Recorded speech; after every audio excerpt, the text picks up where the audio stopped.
Hi guys, welcome to market express. இப்போ என்ன பார்க்க போகிறோம்னாங்க, நம்ம போர்ட்ஃபோலியோ பார்த்திங்க அப்படின்னா கிட்டத்தட்ட 50% மேலே லாபம் கொடுத்த ஒரு 4 பங்கு வச்சுருக்கோம். இது என்ன கேள்வி அப்படின்னா, நம்ம இந்த ஸ்டாக்கை விற்றுடலாமா அப்படி டவுட் இருக்குது. ஃபஸ்ட்டு என்ன பண்ணணும் அப்படின்னா, ஒவ்வொரு ஸ்டாக்கையும் அனலைஸ் பண்ணணும். ஃபஸ்ட்டு நீங்கள் என்ன பண்ணணும் அப்படின்னா, இந்த இயரோட 52 வீக் என்னென்னு பார்க்கணும்.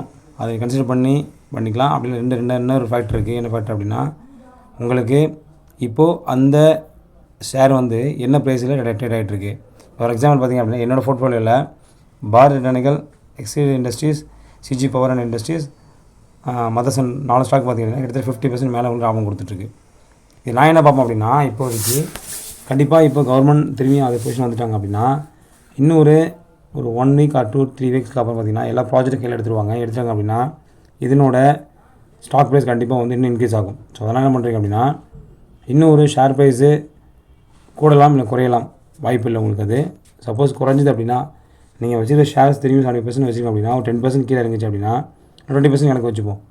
இறங்கிச்சாலும் கண்டிப்பாக நீங்கள் ஸ்டாக் நீங்கள் கொடுத்துலாங்க. கொடுத்து லாபத்தை புக் பண்ணிவிட்டு நீங்கள் என்ன ஷேர்ஸ் வாங்கினீங்க, என்ன மதிப்புக்கு வாங்கினீங்களோ. நான் எக்ஸாம்பிள் பார்த்திங்கன்னா இப்போ ஒரு ஷேர் பார்த்திங்கன்னா 176 வாங்கினேன். என்னோடய போர்ட்ஃபோலியோ பார்த்திங்க அப்படின்னா 1763 1863 ஷேர் வாங்கியிருக்கேன். இப்போ மொத்தமாக லாபம் எடுத்து பார்த்திங்க அப்படின்னா இது அரௌண்டாக உங்களுக்கு ஒரு 350 லாபத்தில் இருக்குது. உங்களுக்கு 309 லாபத்தில் இருக்குது. ஸோ அதனால் என்ன பண்ணுறீங்க அப்படின்னா, லாபத்துக்கான பங்கை மட்டும் என்ன பண்ணுறீங்க, நீங்கள் வெளில எடுத்துடணும். ஃபார் எக்ஸாம்பிள் இப்போ 309 பட்சத்தில் ஒரு 3 ஷேர்ஸ் கணக்கு கொடுத்துட்டு மீதி 7 ஷேர் கனெக்ஷன் பண்ணலாம். திரும்பியும் ஸ்டாக் ப்ரைஸ் கண்டிப்பாக இறங்கும்போது என்ன பண்ணணும், இதே நீங்கள் வித்து ஸ்டாக் ப்ரைஸ் என்ன பண்ணணும், திரும்பியும் ஆவரேஜ் பண்ணணும். அப்போ தான் உங்களுக்கு ஒரு பெனிஃபிட் கிடைக்கும். நான் பார்த்தீங்கன்னா ஒரு பதிவு செஞ்ச செபி அட்வைசர் கிடையாது.